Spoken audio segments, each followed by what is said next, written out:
Let me ask you, one of the things I find very interesting, and I enjoy being here this week in Eden, this format. There's an interesting format that's taking place here this week with people are not just Eden people. There's a population of people within the SPX family of businesses. Can you tell us how this thing fits? This current workshop, how does this fit with expanding and accelerating the leadership model learning and all of that stuff that's going on right now? How does it all fit? Yeah, so when it's kind of interesting. It goes clear back to when you and I first met, Dan. Sure. I was on a journey at that point. By the time I'd met you, I'd already understood at least my understanding of what the vision was and the metrics and the structure.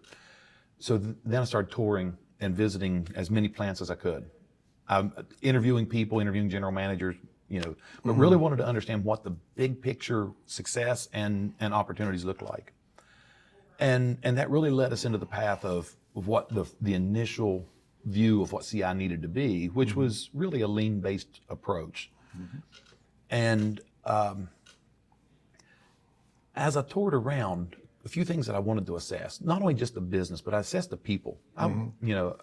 My first thing is to go out and meet the people on the floor, meet the plant leadership, meet the functional leadership. You got to understand all the stakeholders.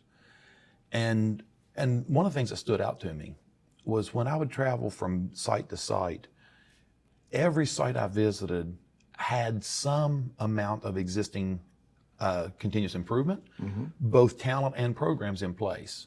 Now there's varying degrees of maturity to them, but there was clearly a good footprint to start with. But one of the key elements of that leadership model is how do we bring up the whole organization? Sure. All right. Lift all the boats. That's right. And so one of the through external benchmarking, through plus some years of doing transformations in the past, building talent is just a fundamental. It's not the only thing, but it is the early thing that you really have to start doing. And if you allow, you can absolutely develop talent, and each business can develop their own. Sure. That is possible, but there's a limitation to that. If you do that, you start to have more challenges around how do you have one culture? How do you have an SPX Technologies culture? And culture, it's kind of funny. People throw that word around, and I know it gets kind of sticky sometimes because results also matter. But one of the results of that is it allows you to start sharing talent. Sure. And allows you to start allowing to grow people's careers. Across the organization. That's right, across the organization. And so in able to do that, I sat down, worked with some of my past experiences, but also worked with some members with you and some of the members of TBM. And we started talking about different ways to do that. And building a program like this was the end result. And so the program was kind of, straightforward as far as it needed to have a little bit of learning, needed to have a little bit of practical. You don't, it's everything sounds easy when you're in the classroom, right? And it certainly is kind of fun when you're simulating stuff, right? Because that's kind of a fun thing to do. Yeah. But the truth is that when you get out there and tear apart a process for the first time, you start to open up your eyes a little bit. Right. So that's how this really started. We grew it from, initially we had to really focus in.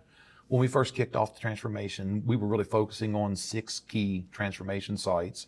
And so we largely populated the program with those 6 sites because we needed that concentration of people quickly. Sure. We've now grown it to a global program. One of the most exciting things for me is we've had people from Europe, multiple languages, China, Australia, Canada, largely US, but we've had a pretty significant. And one of the funniest questions I've ever fielded in class was we have I call it the midterm, because you don't really graduate till you finish the practical. But I had multiple people in the room that were from languages other than English, from Europe and other places. And it's like, am I allowed to use Google to translate? And I started laughing because I was like, on one hand, they could be Googling for answers. Yeah. But I was like, I wouldn't let someone in my class that I didn't trust. That's right. And so to me, that was one of the more fun things. Made it feel global, didn't it? It was a lesson in a hurry. Yeah. And but yeah, it's a lot of fun. And that's what this week's all about, though. We have people from beyond the regions. We have people from every one of our business, both of our business segments. and also multiple examples. And the idea being we're pairing people together with some of them with like process backgrounds and some of them with dislike, because we're specifically wanting that fruitful conversation and that learning of, I didn't realize that mattered from your point of view. So it's a lot of fun. Good. It's healthy. I like the way it's come together here. Yeah. It's really fun to watch.